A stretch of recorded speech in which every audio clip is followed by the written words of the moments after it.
O značnosti tej lingvističnej dijelnosti za naš jazik, literaturu i kulturu i o svojich pionirskih iskustvoh na prekladateljnih robotoh na shodze u zavodu bešedovali našo dlugoročni prekladatelje magister Helena Medješi i Đura Latjak.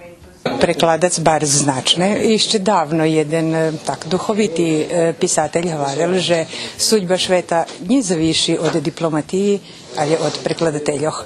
A jeden drugi pisatelj, dumatelj, Nobelovec Ivo Andrić, govoril, že bi bez prekladateljov i bez prekladanja ljudska kultura nie bila to, co je. Nie bola by univerzálna. Náš jazyk intenzívno sa počal rozvíjať až deška od 50. rokov prešlého víku. A potom aj dosť bolo problémy. No, hlavným za tot period od 1950. na tázi, on náhly rozvoj zdobul i to dzekujúci aktívnomu prekladaniu.